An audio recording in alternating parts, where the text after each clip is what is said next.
नैनीताल के Jim Corbett national park के ढेला रेंज में सीएम धामी ने जंगल सफारी का आनंद लिया। कहा, हमारे राज्य में एक बड़ा क्षेत्र घन वनों से घिरा हुआ है। वन विभाग के 40 प्रभागों में फलदार वृक्ष लगा रखे हैं। देहरादून में फर्जी राशन कार्ड और आयुष्मान कार्ड मामले में सीएम धामी ने दिए कार्रवाई के आदेश। डीएसओ और आयुष्मान विभाग की शिकायत पर केस दर्ज किया गया। रुड़की के मंगलौर में कावड़ियों का हंगामा, कार सवार के साथ मारपीट की गई। कावड़ को खंडित करने का लगाया आरोप। पुलिस ने जांच के बाद कार्रवाई की कही बात। उत्तराखंड में अगले 2 दिन बारिश का येलो अलर्ट जारी। देहरादून, नैनीताल, रुद्रप्रयाग और बागेश्वर के लिए अलर्ट जारी किया गया।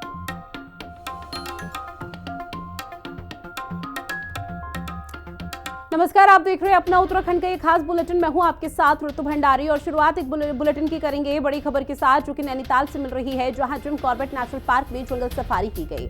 आपको बता दें, सीएम पुष्कर सिंह धामी ने ढेला रेंज में जंगल सफारी की है। राज्य में एक बड़ा क्षेत्र वनों से घिरा हुआ है, सीएम धामी की तरफ से कहा गया। साथ ही उन्होंने कहा कि अन्य प्रकार की संभावनाओं पर विचार किया जा रहा है, इसे किस तरह से और बेहतर और व्यवस्थाएं यहाँ पर की जा सकती हैं।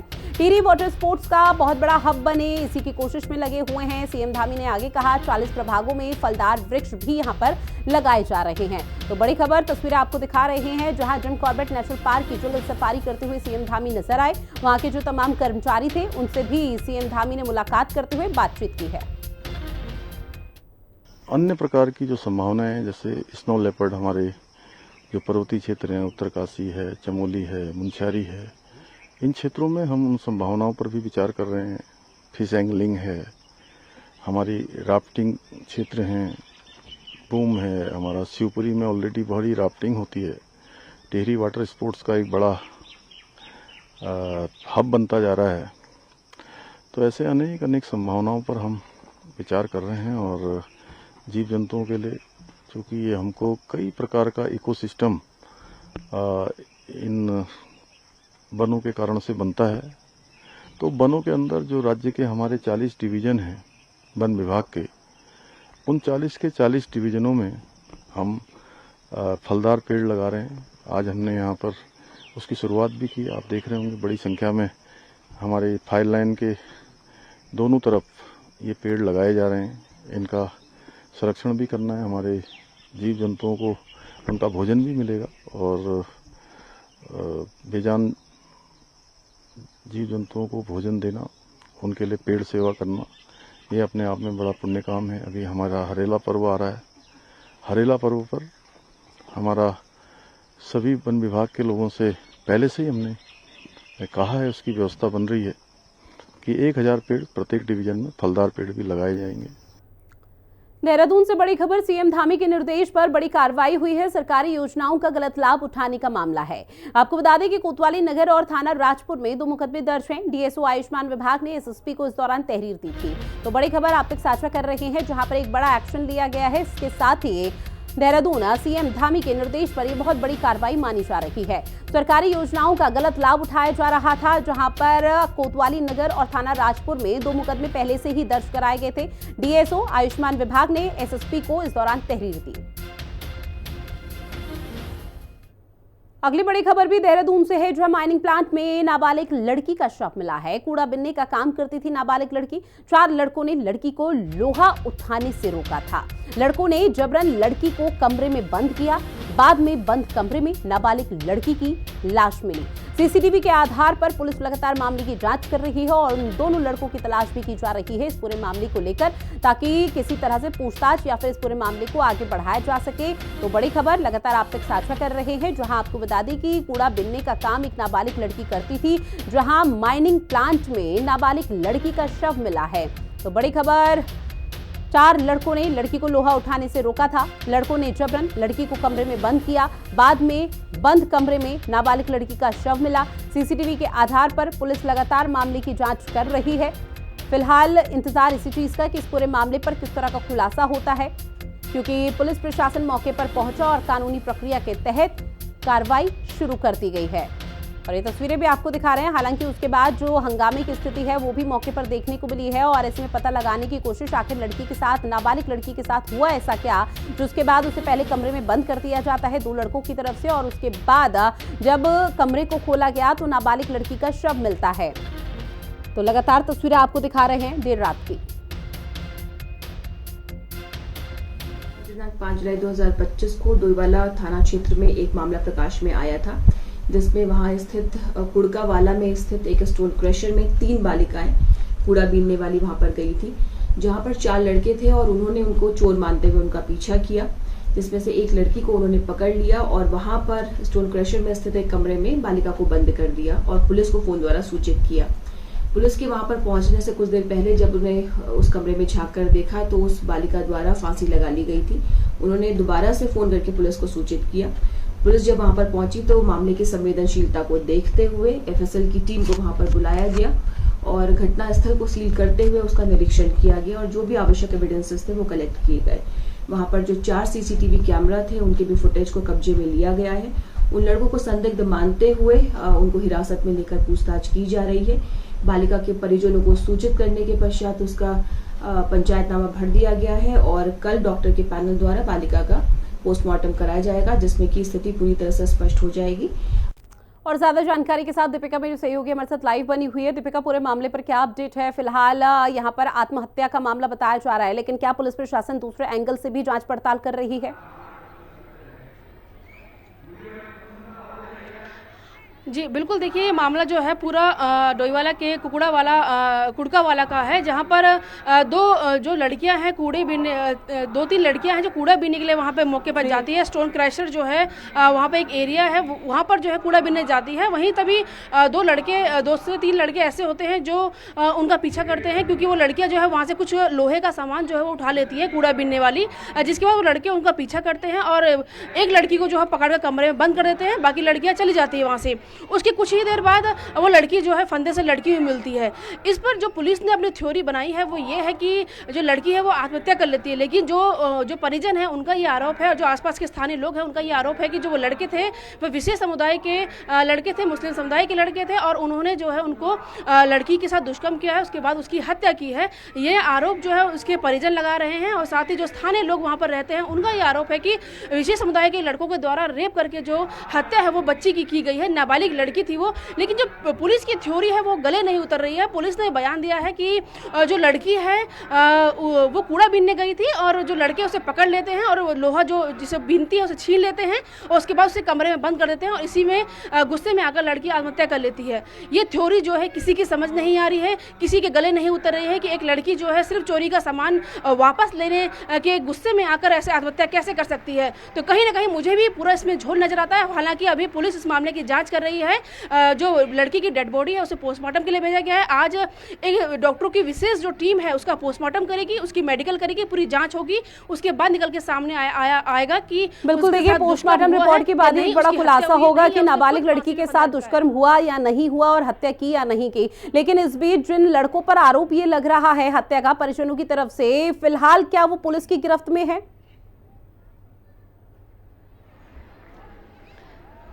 जी बिल्कुल, देखिए पुलिस ने 4 लड़कों को जो है हिरासत में इसमें लिया है, क्योंकि पुलिस ने यह बयान दिया था कि जब लड़की अंदर आत्महत्या कर लेती है तो लड़के जो है अंदर जाके देखते हैं वो फंदे से लड़की होती है और वही लड़के पुलिस को इसकी सूचना देते हैं। तो तभी मैंने कहा कि जो ये थ्योरी है पुलिस की कहीं ना कहीं किसी के गले नहीं उतर रही है। हर और चारों तरफ यही कहा जा रहा है कुछ ना कुछ लड़की के साथ गलत हुआ है, बच्ची के साथ गलत हुआ है, क्योंकि जो लड़के हैं उन्होंने ही पुलिस को इसकी सूचना दी। पहले तो वो खुद उसको बंद करते हैं, उसके बाद उसकी सूचना पुलिस को देते हैं। क्योंकि इतनी बड़ी बात नहीं होती, अगर किसी को हम कमरे में बंद करते हैं तो हम जाहिर सी बातें खोल देंगे, लेकिन पुलिस को इसकी खबर देना कि लड़की ने आत्महत्या कर ली है तो किसी गले ये थ्योरी नहीं उतर रही है। और फिलहाल पुलिस जो है 4 लड़कों से पूछताछ कर रही है। जल्द पुलिस ने यह दावा भी किया है कि कुछ जो खुलासा होगा सबके सामने होगा। ठीक है महज, अभी इंतजार पोस्टमार्टम रिपोर्ट के साथ साथ पुलिस की कानूनी प्रक्रिया का भी करना होगा, किस तरह से जांच पड़ताल को आगे बढ़ाती है। बहरहाल जानकारी साझा की दीपिका, उसके लिए बहुत शुक्रिया। अब बात अगली खबर की, जहां उत्तराखंड बीजेपी के प्रदेश अध्यक्ष पद पर लगातार दूसरी बार महेंद्र भट्ट की ताजपोशी हुई है। दोबारा महेंद्र भट्ट को प्रदेश अध्यक्ष के रूप में चुने जाने पर प्रदेश मीडिया प्रभारी मनवीर चौहान ने कहा कि कांग्रेस में डर का माहौल है। कांग्रेस को डर ये है कि जो बचे हुए लोग हैं कहीं वो भी बीजेपी में शामिल ना हो जाए। बीजेपी पंचायत चुनाव के साथ 2027 में भी जीत दर्ज करेगी, यह दावा किया जा रहा है।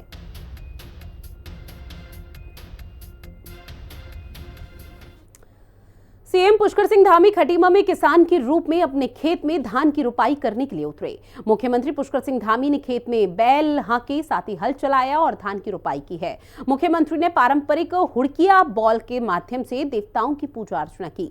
सीएम धामी ने कहा कि किसान हमारी अर्थव्यवस्था की रीढ़ के साथ ही हमारी संस्कृति और परंपराओं के वाहक भी हैं। मुख्यमंत्री ने जहां खेत में उतरकर कृषि और किसानों के प्रति अपनी प्रतिबद्धता दर्शाने का प्रयास किया है, तो वहीं कांग्रेस ने इसे दिखावे की राजनीति करार किया। रिपोर्ट देखिए। बैल हाके हल चलाया, धान की रोपाई। खेत में सीएम धामी, कांग्रेस तिल मिलाई। धामी बोले अर्थव्यवस्था की रीढ़ हैं किसान। कांग्रेस बोली बदहाली दूर करने पर दें ध्यान। सीएम पुष्कर सिंह धामी ने खटीमा के नगरा तराई क्षेत्र में अपने खेत में धान की रोपाई की। इस मौके पर मुख्यमंत्री ने उत्तराखंड की समृद्ध सांस्कृतिक विरासत हुड़किया बॉल के माध्यम से भूमि के देवता भूमिया, जल के देवता इंद्र और छाया के देवता मेघ की वंदना की।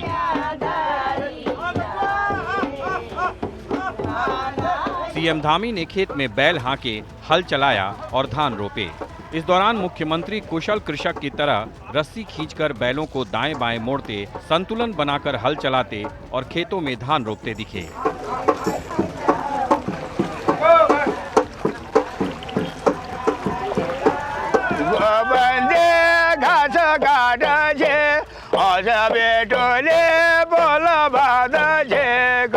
मुख्यमंत्री ने इस पहल के जरिए कृषि के महत्व और किसानों के प्रति सरकार की संवेदनशीलता को भी जाहिर किया। सीएम धामी ने इसे सोशल मीडिया में साझा करते हुए लिखा कि इस अनुभव ने उनके पुराने दिनों की याद को ताजा कर दिया।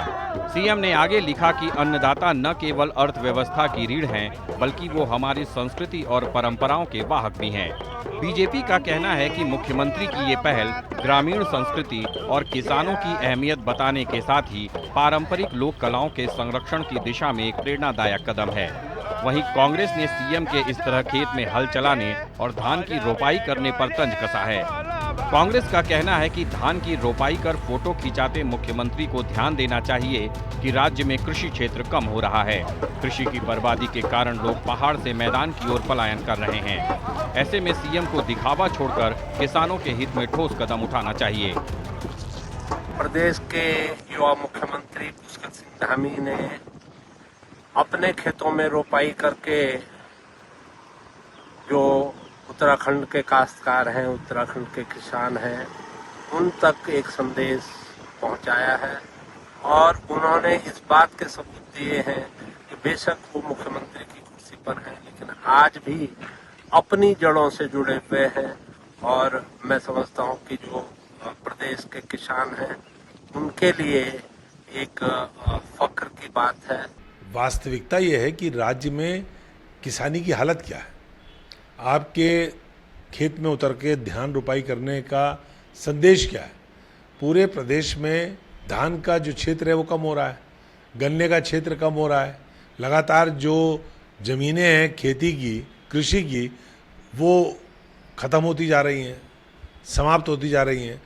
पहाड़ी क्षेत्रों में, पर्वतीय क्षेत्रों में, चाहे गढ़वाल संभाग हो, चाहे कुमाऊं संभाग हो, इन क्षेत्रों में आप देखेंगे तो लोग खेती बाड़ी छोड़ करके और मैदानों में पलायन कर रहे हैं। मुख्यमंत्री पुष्कर सिंह धामी पहले भी जिलों के अपने प्रवास के दौरान किसानों से मिलकर उनका हाल जानने और उनकी समस्याओं को दूर करने का प्रयास करते दिखे हैं और अब खटीमा में खेत में धान रोपकर सीएम धामी ने किसानों और कृषि के विकास के प्रति अपनी प्रतिबद्धता दर्शाई है। हालांकि कांग्रेस इस पर निशाना साध रही है। देखना होगा कि कांग्रेस किसानों की जिन समस्याओं पर मुख्यमंत्री से ध्यान देने की बात कह रही है, उनके समाधान को लेकर सीएम की ओर से क्या कदम उठाया जाता है। देहरादून से संवाददाता दीपिका भंडारी और शुभांगी भट्ट के साथ ब्यूरो रिपोर्ट, हिंदी खबर। वहीं उत्तरकाशी में पंचायत चुनाव के लिए नामांकन प्रक्रिया के आखिर दिन कई प्रत्याशियों के नामों का ऐलान हुआ। जहां आपको बता दें, जिला पंचायत सीट रामा से हरिमोहन नेगी ने नामांकन दाखिल किया। 24 जून को ग्राम पंचायत की वोटर लिस्ट से बिना सूचना दिए नाम हटाने के बाद कोर्ट की शरण में चले गए थे। हाईकोर्ट के आदेश के बाद हरिमोहन का नाम पंचायत की वोटर लिस्ट में चढ़ाया गया। हरिमोहन नेगी ने कहा कि जन समस्याओं को हल करने के उद्देश्य से मैदान में उतरे हैं।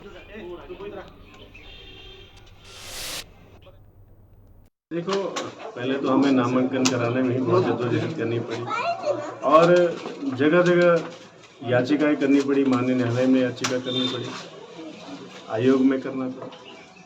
जहां लोग जो है नामांकन के लिए बड़े खुशमन से और बड़े उससे तैयारियों के साथ नामांकन करते हैं, मुझे बड़ा जो है जूझना पड़ा उसके लिए। कोई बात नहीं, मेरी सिर्फ गलती इतनी सी थी कि मैंने जो है काम करने का प्रयास करा और मुझे आज लग रहा है कि शायद मेरी वो गलती है और जनता उसको देख रही है। उत्तराखंड में 28 जुलाई को त्रिस्तरीय पंचायत चुनाव के लिए मतदान होने हैं। आपको बता दें कि उससे पहले ही विरोध लोगों का दिखाई देने लगा है। गंगा मैया के शीतकालीन प्रवास मुखवा गांव में प्रधान क्षेत्र पंचायत में किसी भी प्रत्याशी ने अभी तक नामांकन दाखिल नहीं किया। रोड नहीं तो वोट नहीं के लोगों ने जमकर नारे लगाए। ग्रामीण गाँव में सड़क न होने से कारण काफी समय से परेशान भी नजर आ रहे हैं।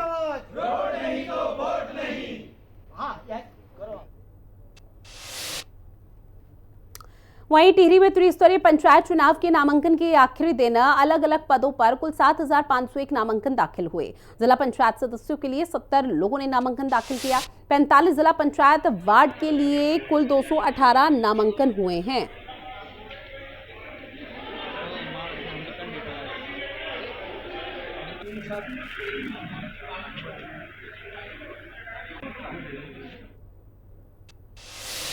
वहीं विकासनगर में पंचायत चुनाव के आखिरी दिन प्रत्याशियों में काफी उत्साह देखने को मिला। बारिश में भी प्रत्याशियों ने नामांकन दाखिल किया और अभी तक कुल 2,139 नामांकन पत्रों की बिक्री हो चुकी है। ग्राम सभा के 1,277 प्रधान पद के लिए 503 और बीडीसी के लिए 349 पर पत्रों की बिक्री हुई है। 664 उम्मीदवारों ने अपना नामांकन पत्र दाखिल किया है।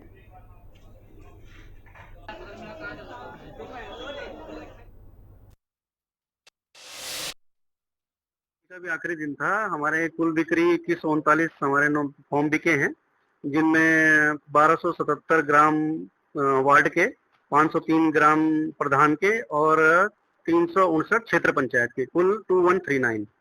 इसके अलावा नॉमिनेशन का जो आंकड़ा है आज हमारा 1518 पहुंच चुका है कुल। आज आखिरी दिन था नॉमिनेशन का, तो और आज में 664 नॉमिनेशन हमारे पास आए हैं। जो पंचायत चुनाव को लेकर लोगों में खासा उत्साह देखने को मिल रहा है। कदरपुर विकासखंड के अंतर्गत 40 ग्राम सभाएं आती है। विकासखंड कदरपुर में नामांकन पत्र की बिक्री के साथ ही नामांकन प्रक्रिया के अंतिम दिन प्रत्याशियों में भारी उत्साह देखने को मिला है।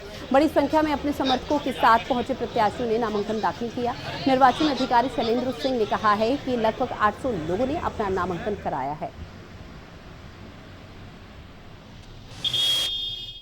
देखिए, मैं पिछले निवर्तमान ग्राम प्रधान प्रतिनिधि हूँ। मेरी पत्नी जो है ग्राम प्रधान थी। ये सीट जो है बुक्सा जनजाति के लिए आरक्षित हो गई। मेरा इरादा दोबारा जो है प्रधानी लड़ने का था, क्योंकि सीट रिजर्व हो गई, हमारे बुक्सा जनजाति के लिए हो गई, तो हमने कोई आपत्ति नहीं लगाई, उनका स्वागत किया। अब सब लोगों से परामर्श हुआ, सब लोग आए मेरे पास। सीट जो है क्षेत्र पंचायत की हमारी, चूँकि 2 ग्राम पंचायतें आती हैं, 24 झगड़पुरी सीट है, जिसमें मोतियापुरा ग्राम सभा और झगड़पुरी ग्राम सभा आती है। कुल मिलाकर हमारे 1586 फॉर्म की बिक्री हम कर चुके हैं और इसके अलावा उसके सर्विस हमारे 721 नॉमिनेशन कल दिनांक तक हमारे हो चुके हैं। क्योंकि आप जान ही रहे हैं कि आज हमारे 2 से 5 तक नामांकन का टाइम था, तो आज हमारे लास्ट डेट है। तो काफ़ी उत्सुक है हमारे जितने भी कैंडिडेट हैं और नामांकन की प्रक्रिया अगर आप देखना चाहेंगे तो बाहर से देख भी सकते हैं, जारी है, करने बड़े उत्साहित रूप से अपना नामांकन अपना करवा रहे हैं। देखिए, इसके बाद सोमवार के दिन से ये हमारा जो हमने इनको टाइम दिया हुआ है समीक्षा करने के लिए, जिसे स्क्रूटनी बोलते हैं, तो स्क्रूटनी का टाइम हमारा 3 दिन का रहेगा। उसमें हमने अलग ग्राम पंचायत सदस्य जो हमारे बीडीसी मेंबर हैं और हमारे ग्राम प्रधान। अल्मोड़ा में पंचायत चुनाव के नामांकन के अंतिम दिन गहमागहमी रही है। जिला पंचायत सदस्य की 45 सीटों के लिए सुबह से ही जिला पंचायत कार्यालय में प्रत्याशी और उनके समर्थकों की भारी भीड़ देखने को मिली। आखिरी दिन पूर्व विधानसभा अध्यक्ष और कांग्रेस के नेता गोविंद सिंह कुंजवाल की बहू सुनीता कुंजवाल ने खाकर सीट से अपना पर्चा दाखिल किया है, जबकि कैबिनेट मंत्री और विधायक रेखा आर्य के प्रतिनिधि भुवन जोशी ने सोमेश्वर के छानी लेवशाल सीट से नामांकन दाखिल किया।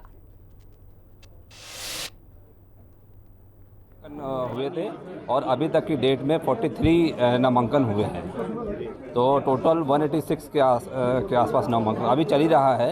आप देखिए महिलाओं की भी भागीदारी देखी गई है और पुरुष भी अपनी भागीदारी कर रहे हैं, तो लोगों में उत्साह काफ़ी है अपना, और सबको सपोर्ट किया जा रहा है कि आपको जो कमियां हैं वो सारी जो बता दी जा रही हैं, जो चीज़ें हैं बता दी जा रही हैं।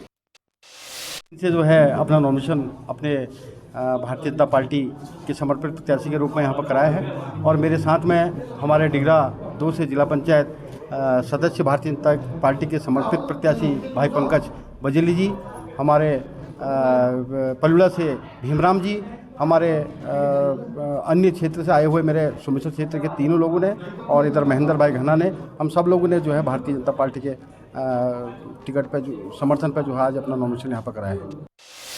कांग्रेस ने, हमारे कार्यकर्ताओं ने, संगठन के पदाधिकारियों ने बहुत बड़ा परिश्रम किया जागीर विधानसभा क्षेत्र में। हर क्षेत्र में हर जिला पंचायत की सीट पर कार्यकर्ताओं की मीटिंग बुला करके सर्वसम्मति कैंडिडेट तय करने का प्रयास किया है और मुझे बड़ी खुशी है कि 9 के 9 जिला पंचायत क्षेत्रों में हमारे सर्वसम्मत से कैंडिडेट जो है प्रस्तावित हुए हैं और जिनको हमारे जिलाध्यक्ष आदरणीय गुड्डू घोष जी ने इन लोगों को अधीर करने का काम किया और सारे लोगों ने नॉमिनेशन कर लिया है। 9 के 9 लोगों ने, 2 लोग बचे थे, उन्होंने आज किया, 7 कल तक हो गए थे। टिहरी में पंचायत चुनाव के नामांकन के अंतिम दिन जिला पंचायत सदस्य पद के कई प्रत्याशियों ने अपना नामांकन दाखिल किया है। जहां नामांकन के आखिरी दिन कांग्रेस और बीजेपी समर्थित प्रत्याशियों ने नामांकन दाखिल किया। बीजेपी जिला अध्यक्ष उदय रावत का कहना है कि हमारे प्रत्याशी बड़ी संख्या में जिला पंचायत सदस्य का चुनाव जीत कर आएंगे। वहीं कांग्रेस के पूर्व विधायक ओम गोपाल रावत ने भी कांग्रेस के प्रत्याशियों की जीत का दावा किया।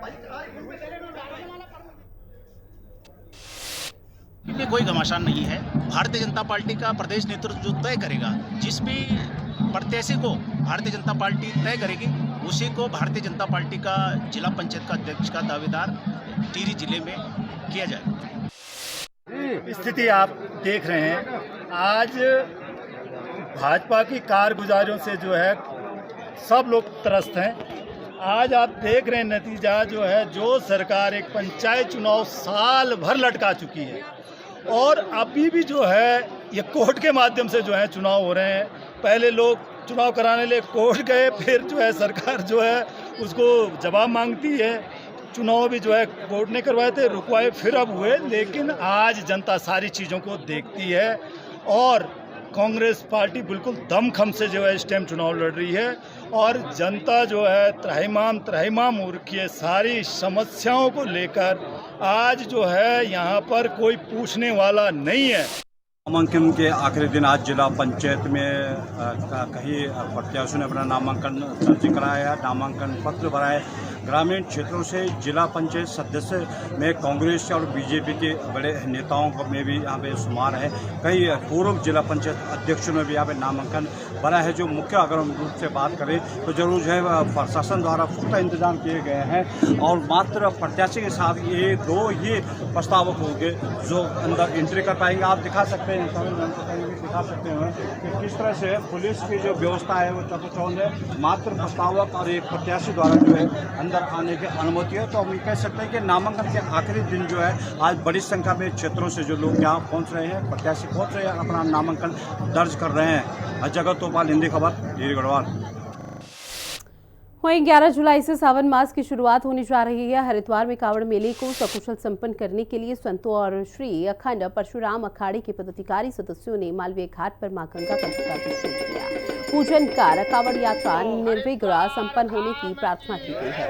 महामंडलेश्वर स्वामी वेदमूर्ति महाराज ने कहा कि भगवान शिव उपासना से भक्तों की समस्त मनोकामनाएं पूर्ण होती है। स्वामी वेदमूर्ति महाराज ने शिव भक्तों से शालीनता और सात्विकता के साथ कांवड़ यात्रा करने की अपील की।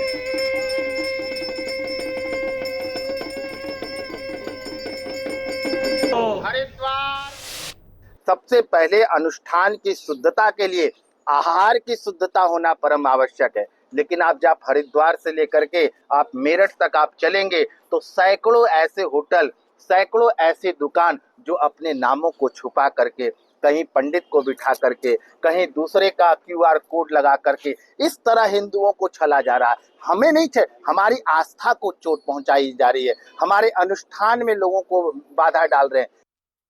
उत्तराखंड पवित्र भूमि, हमारे देवता को स्थान मां गंगा जी का प्रांगण है।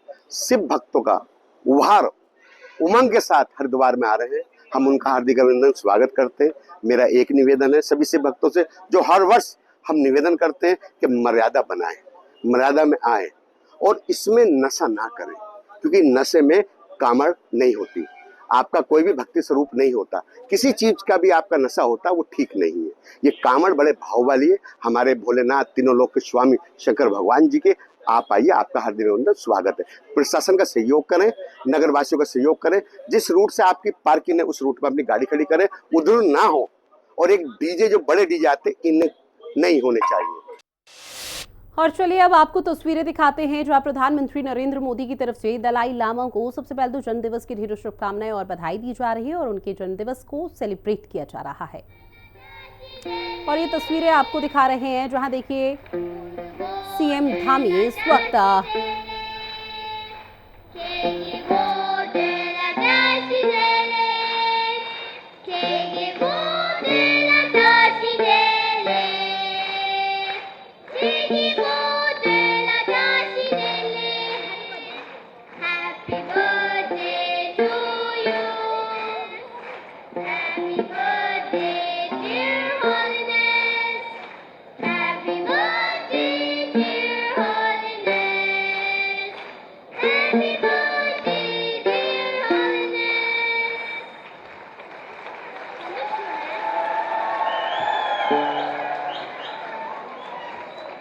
긍리 라베 꼬웨 신감질 펜다 देवा मलु छुएने। और चलिए अब बात करेंगे रुड़की की जहां मंगलौर कोतवाली क्षेत्र में उस वक्त अचानक माहौल बिगड़ जाता है जब कावड़ को टक्कर मारने का आरोप लगाते हुए कावड़ियों ने कार पर तोड़फोड़ शुरू कर दी है, जिससे माहौल तनावपूर्ण हो गया और कावड़ियों की मारपीट का वीडियो सोशल मीडिया पर जमकर वायरल हो रहा है। कावड़िए हरिद्वार से जल लेकर आगे बढ़ रहे थे, तभी कार कावड़ से टकरा गई।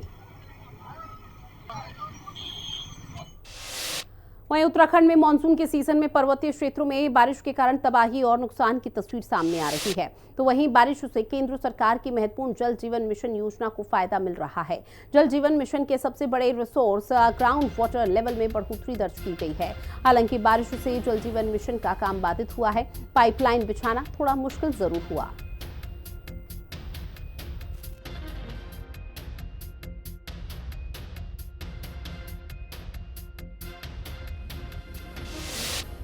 वो एक एक्सट्रीम आपदा के कारण कहीं लैंडस्लाइड हो गया तो वो अभी एक समस्या हो सकती है, बट इन जनरल मानसून से हमारे सोर्सेज रिचार्ज हो जाते हैं और उससे कहीं ना कहीं जो वाटर की अवेलेबिलिटी है, जो ग्राउंड वाटर रिचार्ज है वो भी बढ़ता है।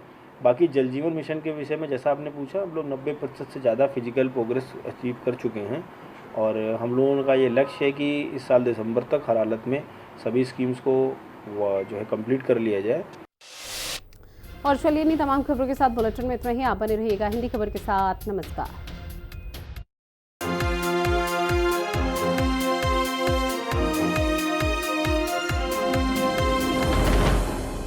नवाचारी और नवोन्मेषी शिक्षा व्यवस्था से युवाओं की आशाओं को नई उड़ान दे रहा है नया उत्तर प्रदेश। ग्रामीण परिवेश हो या फिर नगरीय क्षेत्र, गुणवत्ता युक्त शिक्षा बनी है नए उत्तर प्रदेश की पहचान। स्कूल चलो अभियान और शारदा प्रोग्राम जैसे अभिनव प्रयासों से ड्रॉप आउट दर में आई है उल्लेखनीय गिरावट।